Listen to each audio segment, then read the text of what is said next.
The Hallmark Playhouse, which is heard during most of the year at this time on Thursdays, has nearly finished its summer vacation. Be with us when Hallmark Playhouse returns to CBS 4 weeks from tonight on September 7th.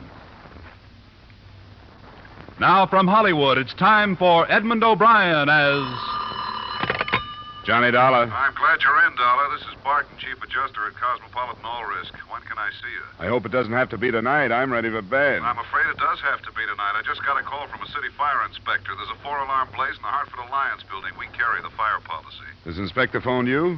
Does he suspect arson? More than that, they picked up the man who said it. That policy is for over $300,000. I'd like you to sit in while this guy makes a statement. Okay, Barton. I'll meet you there.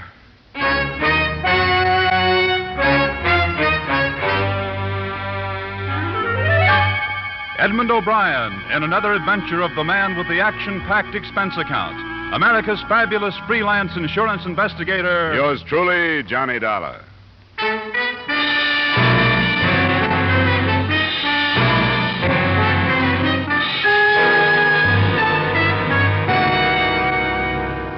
Expense account submitted by Special Investigator Johnny Dollar to Home Office, Cosmopolitan All Risk Insurance Company. The following is an accounting of my expenditures during investigation of the Hartford Alliance matter. Expense account item 1, $2.50 cab fare from my apartment to the scene of the fire. Hey, Mark, can't you give us any more pressure? I'm feeding 4 lines now. Sorry. We have the chemical hose right over here, Woodruff. There it is, Captain. Watch it there, mister. Oh, yeah. Through here. We'll hit it from the third window there. Dollar. Hey, Dollar. Right over here, Barton. Hey, Barton, here. Oh, everything outlines against that blaze. I couldn't see you over here. Out of harm's way. Hey, that building was a bad risk. Is there any steel in it? Yeah, maybe a little in the plumbing, but it's no worse than most in this neighborhood. Somebody's got to insure them. Who owns it? His name is Clarence Pickett. I don't know too much about him. I understand the blaze started there in the ground floor corner office. Yeah, that's right. The Hartford Alliance Loan Company. An off-duty policeman saw it start as he was driving by and then grabbed this kid as he was heading it down the alley. A kid? Yeah, about 19 or so. They took him down, but we can question him when they get through. Then they're sure he's the one. He was running away. Hey, look at that wall below the second floor window. Yeah, you men, get out of there. Get back away from that wall. Come on!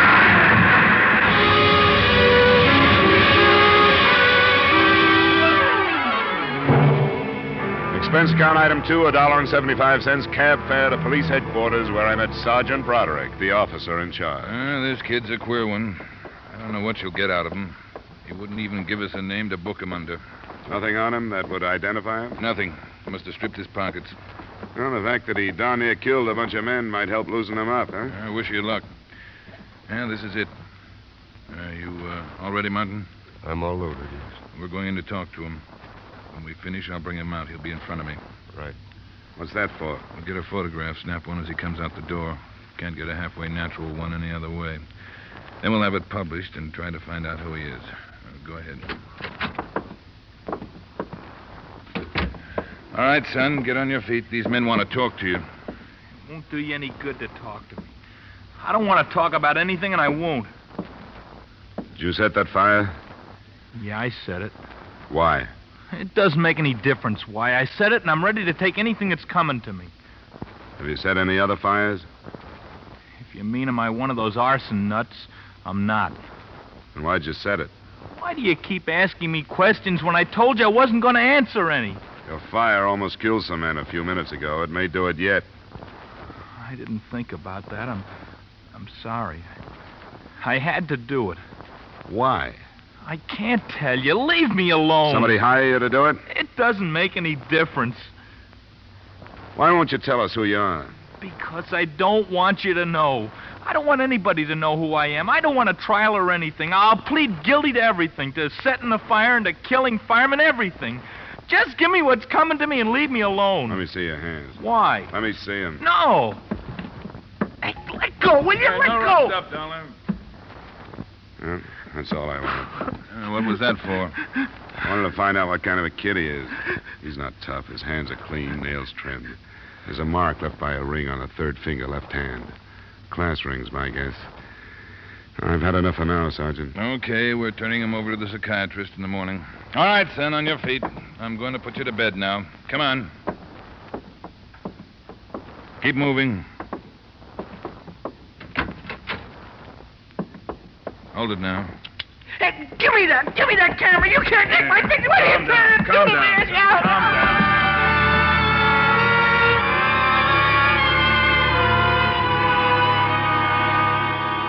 Expense account item 3, $7. Transportation and general costs the next morning spent while running down the financial condition of Mr. Clarence Pickett, owner of the burned-out building.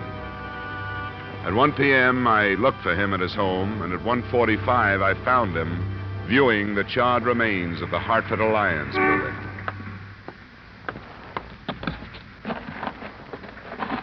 Mr. Pickett? Huh? Yes? You were pointed out to me by one of the workmen. My name is Dollar. I'm working for Cosmopolitan All Risk. And I suppose they're as troubled as I am over this.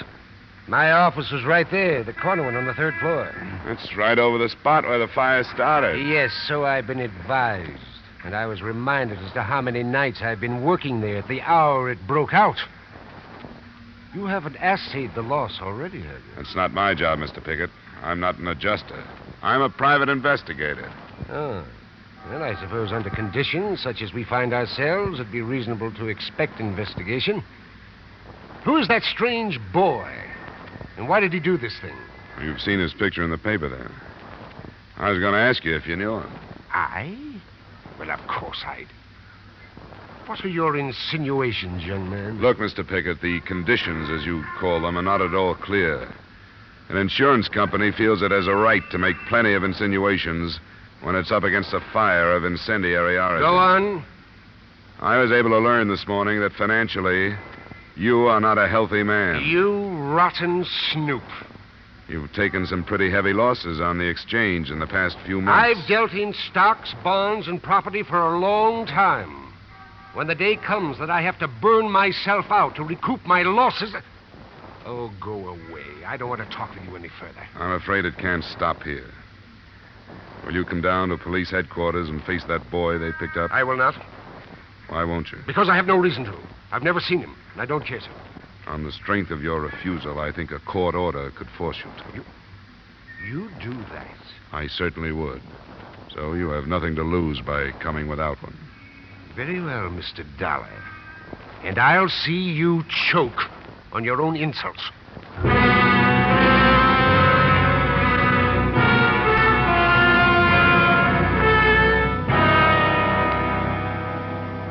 Sit down, Mr. Pickett. I want you to understand that this is routine procedure and in no way an accusation of any kind. Oh, rot. A few words to whitewash a violation of my rights. Help yourself to the desk chair, Dollar. Thank you. All right, Dr. Herbert. Will you bring the boy in now? Mr. Pickett, Mr. Dollar, our psychiatrist, Dr. Herbert. How do you do, Doctor? Gentlemen. All right, son. Remember, this is serious. Now, have you ever seen this man before? Yes, I have. What? Tell me who he is. He owns the building. Hired me to set the fire. Well, that's not true. He gave me $50 and promised me 50 more. Why, he's lying. I've never seen him before in my life. Why would he lie? How should I know? Because he's insane. He's trying to use me to hide something else. Son, where's the money? I spent it. I didn't get the other 50. Why, these are bald-faced lies. It sounds like a scheme of the police. Well, it'll not be as easy as that. I'll not put up with it another moment. I'll seek counsel before I speak with you again. Yeah, I couldn't hold him. We can pick him up later. Either of you want any more with this one? I'll see him later this afternoon. Nothing for me right now. All right, son, come on. We'll go back to that room and talk some more. What do you think, Doctor? There is a greatly troubled and very confused young man. I could do very little to help him. A psychiatrist needs cooperation. He fought me every moment of the consultation. Think he was telling the truth about Pickett? It's hard to say. It could be true. On the other hand, as a falsehood, it could be classed as one aspect of this tremendously strong desire to keep some secret hidden. How would he know that Pickett was the owner of the building? That would be quite simple. Newspaper was shown to him this morning in an effort to force him to reveal his identity. Yeah, that's right. There's still no key to who he is, huh? None. I've learned only that he seems to be, well, should we say, a well-bred boy, fairly well-educated, who was tortured by something in the building that he feared and hated. The fire started in the offices of the Hartford Alliance Loan Company. Do you think a debt that the boy couldn't pay off would be a strong enough motive to drive him to arson? Unless it were a debt of shame. No. Well, we have to start someplace. Loan company is a better lead than what we've had so far. Say, you sure the kid isn't making this up, that he's not a psychopathic? The psychopath is only an emotionally immature individual. And two of us can say that we have reached emotional maturity, or what it is.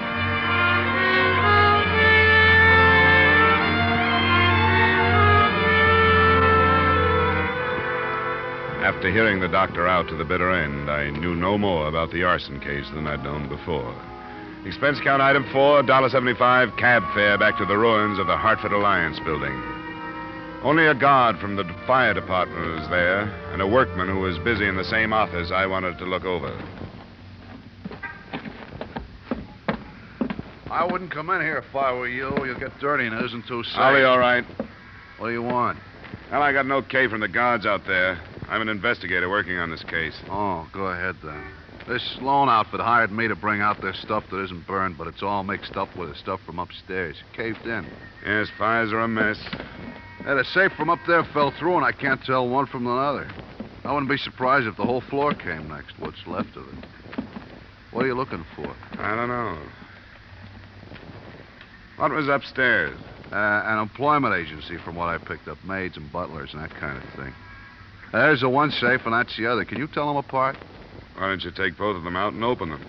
Yeah, well, all right. Give me a hand then, will you? Sure. This one's almost covered up. Hey, what's that? Sounds like a timber. Let's move. Hey, there's stuff above. Yeah, there's someone up there. Come on, this way. Come on. Hey! Hey, you up there! Hey! Hey!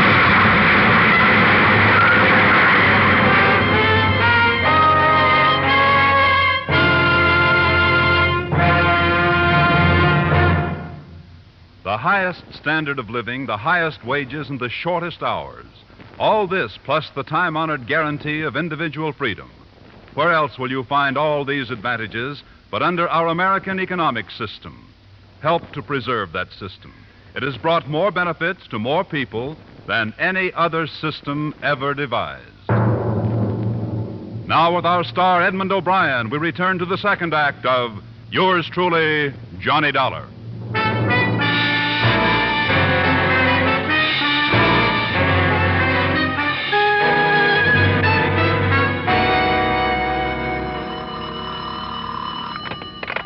Johnny Dollar. This is Bart, Johnny. How do you feel this morning? Oh, rotten.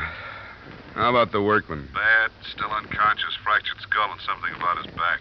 Well, I guess I feel better than he does. Hey, Barton. Yeah? That cave-in was no accident. What's that? There was a man on the floor above us. It's one of the last things I remember. He was looking down at us, holding a crowbar. Well, why didn't you say something about it yesterday? I wasn't thinking straight. You don't after a crack in the head like that. But I began to remember last night. Are you sure of this, Dollar? I guess it'll be hard to prove. There were two safes in there. One from the Hartford Alliance Loan Company and the other from the Hartford Alliance Employment Agency. It had fallen through from the office above. I don't get it. I don't either. But we just decided to move both of them out because you couldn't tell them apart without looking at their contents. And that's when the roof fell in. And you're trying to work out a connection. Oh, I don't know. Say, what about the kid? Has he been identified? Not yet. He still insists that Piggott paid him to set the blaze. Hard to prove, but I'm following it up. I wouldn't build a case on it yet. I'll try some more coffee and aspirin, and when I can make it, I'll go down and talk to the kid again.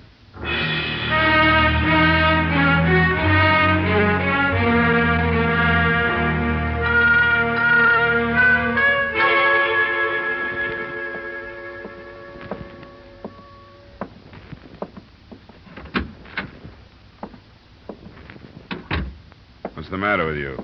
Oh, get out of here, will you? I'd like to. I wish I'd never heard of you, much less seen you. But it's my job to clean this thing up. That means putting as much evidence as I can get into the hands of the people who hired me. So settle back. I might be working on you until you're middle-aged.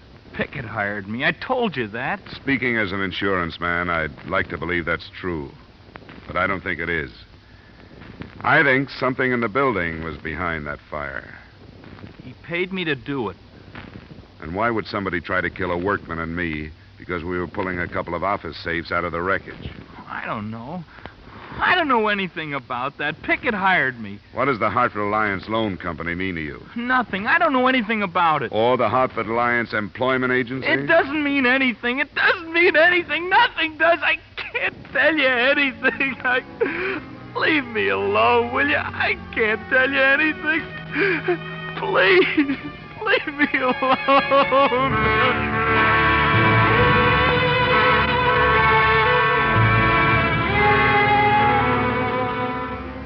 That afternoon, his silence stopped paying off, and his picture in the paper started to. A woman phoned in to say that she thought she recognized him. And at 6 that evening, I was standing on her doorstep in the little resort village of Pine Orchard. Mrs. Landry? Yes? My name is Dollar. I talked to you after you phoned the police in Hartford. Oh, yes, Mr. Dollar. Won't you come in? Thank you. It was just the strangest thing about the way I happened to see that Hartford paper. Nobody out here takes it, you know. But I went down to the drugstore to buy a movie magazine, and something just pulled my eyes to this paper, and there was Billy Brandon. You're sure of it? I've known him since he was a tyke. I worked for his people, you know. That was before Mrs. Brandon passed on 3 years ago. I can't imagine what could have got into Billy to be in such awful trouble. Is his father still alive? Oh, my, yes, a splendid man. And they live here in Pine Orchard? Only in the summer. They're from Chicago, but they have a huge estate here, loads of money. Mr. Brandon is in Florida fishing.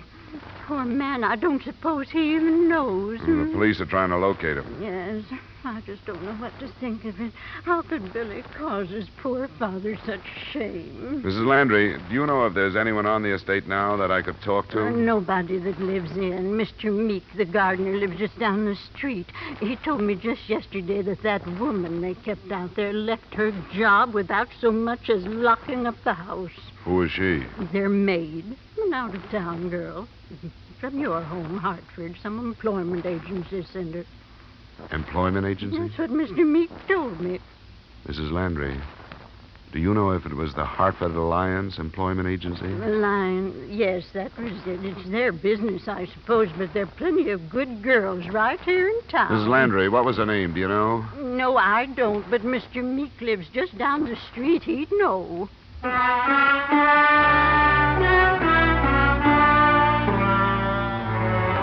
name turned out to be Belle Muir.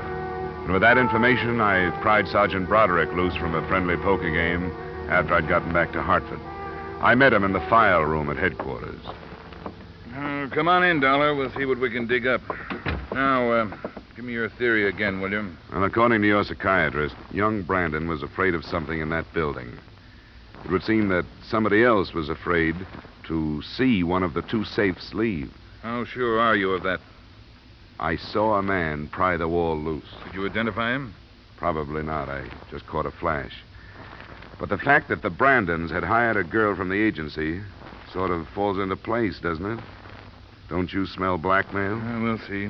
You want to check our files on the girl, right? Both the girl and the manager of the agency, Benjamin Price. What's her name again? Belle Muir. M-U-I-R. M-U... here it is.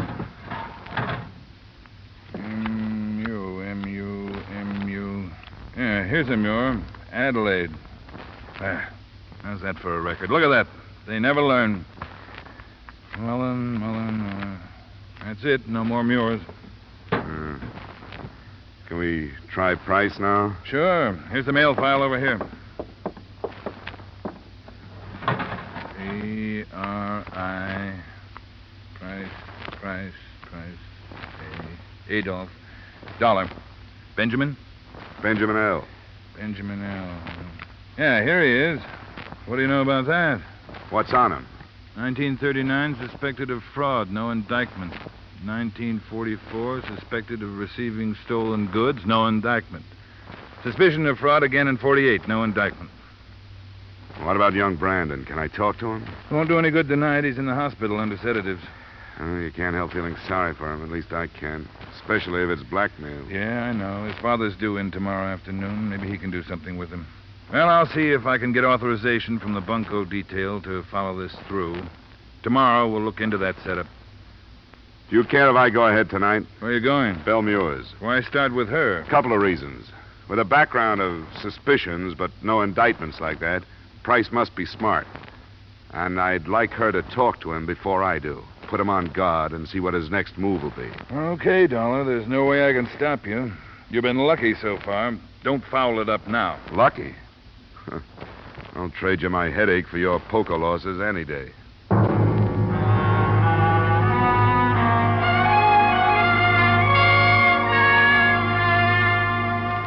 The discovery of Benjamin Price's name in the police file wasn't the only development to take place at headquarters.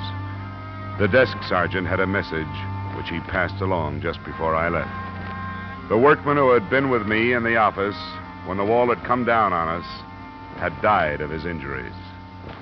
It wasn't just an arson case any longer.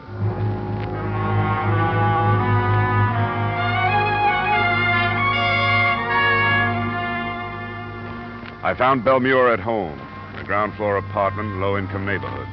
Her reaction when I introduced myself gave me nothing.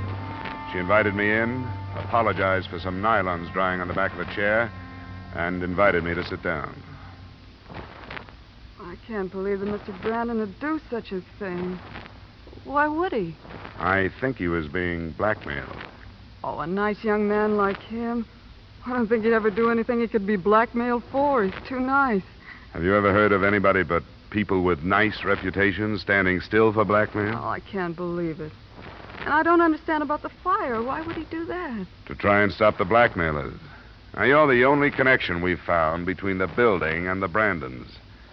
I'd hoped you could help us. Help you? I don't know anything about it.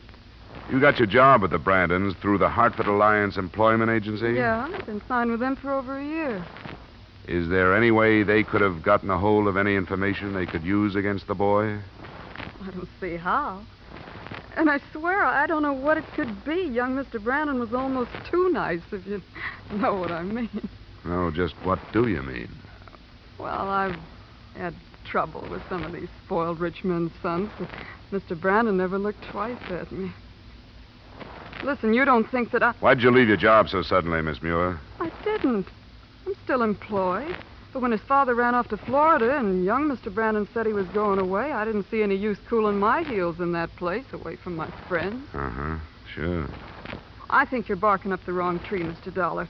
They're all nice people in the agency, every one. Mr. Price, the manager? He's very nice. He has quite a record of being questioned by the police. I don't believe that. It's true. Well, I never would have suspected it. I don't know what to think of this, Mr. Dollar. I really don't. I don't either, Miss Muir. I won't take any more of your time. Thanks a lot. Well, anything I can do to help, please call on me. I said I would and left the apartment.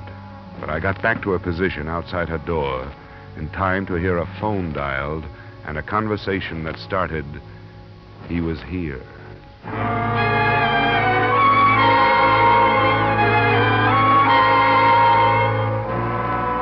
Proof of blackmail is hard to get without the cooperation of the victim, which is also hard to get. But it looked more and more like that lay behind the trouble. The next morning, I decided to try my luck with Benjamin Price.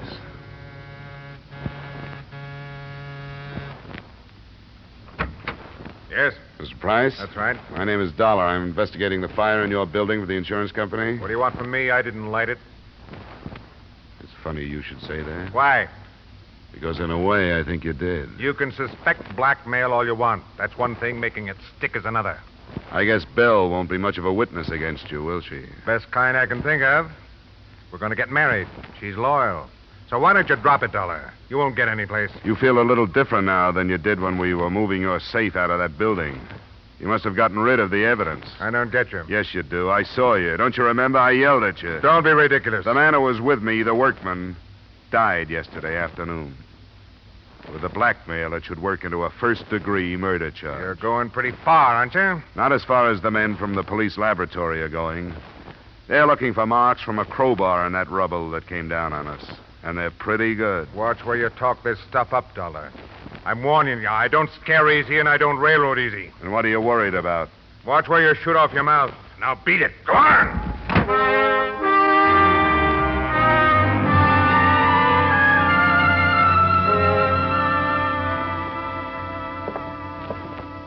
I wish you hadn't gone to him, Dollar. You said yourself he was smart. He is, but he's guilty, too.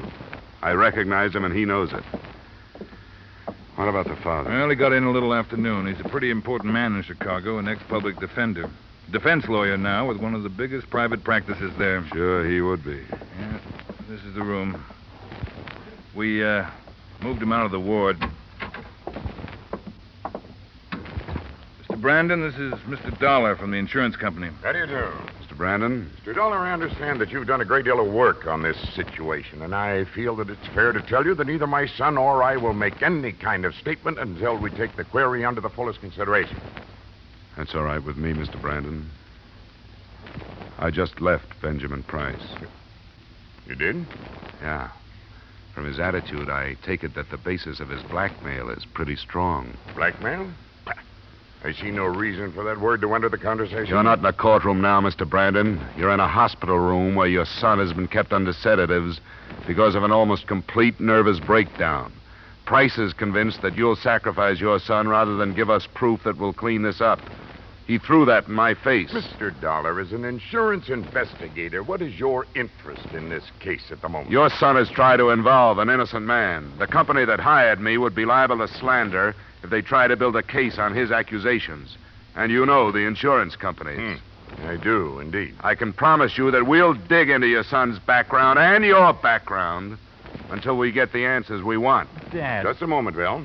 If you let Price get through this one untouched, where do you think he'll stop, Mr. Brandon? Dad, make him go. I can't stand anymore. I don't care about myself, but I don't want... Bill, let me handle this. Mr. Dollar, you must realize that my son acted under severe emotional strain. Could I depend upon you to be a witness in his defense? No, you couldn't. He started something that caused a man's death. Dad, don't let him talk anymore. Just leave me alone and I'll take care of it. I've done it all right so far. Sure, you've done a fine job. Bill, I think it's gone far enough. It has to stop sometime. But, Dad... Dollar, my son was involved in a traffic accident in Chicago 2 years ago. He was drunk. A woman was killed. There was a witness, and I paid him to perjure himself in our favor. Bill was acquitted. Price found out about that? Yes. How? This man, well, his name isn't important now, continued to extort money from me. He phoned at the house in Pine Orchard, and the maid overheard. I didn't know Bill knew about it until today. She didn't know I was there, and I listened to her talk about it. The first one was bad enough, but then with another one, I had to do something. Did you make a payment to the maid? No, somebody else. A man. Did you recognize him? Yes. Would you identify him if we took you to him? Yes.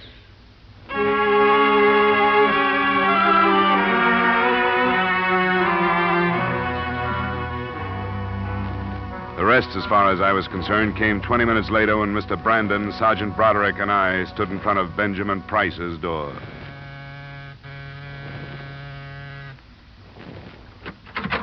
Well, Dollar, haven't you caused... That's the man. Who is this guy? What is this? Get out of here. I think we better come in, Price. No, you don't. I know my rights. You don't come in without a warrant. We got a warrant. What do you want in here? All we want is you, Price. There's a men waiting outside who want to place you at the scene of the murder. They can't do it. I wasn't there. You'll have your chance to prove that if you can. The men want to go through your apartment. Why? To look for traces of soot from the building. All they need is a speck or two. Come on, Price. Let's talk it over. Not me. Oh, you know you don't, Price. That does it. Okay, pick him up, Dollar. Don't bother to be gentle. He won't care.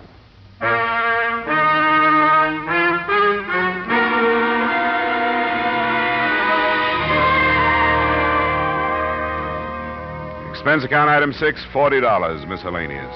Item 7, $2.50 cab fare back to my apartment. I guess the company won't get far trying to avoid the payment of damages, but all of us might make a moral out of the matter. Maybe somebody has said it before. one sin begets another. In this case, the original conspiracy to perjure a witness parlayed to an arson indictment. The son, fraud and murder for Price and Belmure, and enough charges to put the father out of work for the duration. All I got out of it was a headache. Expense account total, $180. Yours truly, Johnny Dollar.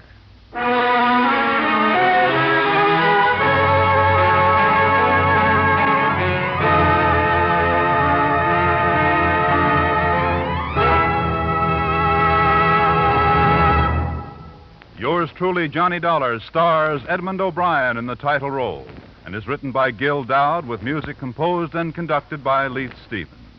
Edmund O'Brien can currently be seen starring in the Columbia Pictures production 711 Ocean Drive. Featured in tonight's cast were Hy Averback, Ken Christie, Raymond Burr, Gil Stratton Jr., Howard McNear, Ted Osborne, and Peggy Weber. Yours truly, Johnny Dollar, is produced and directed by Jaime Del Valle.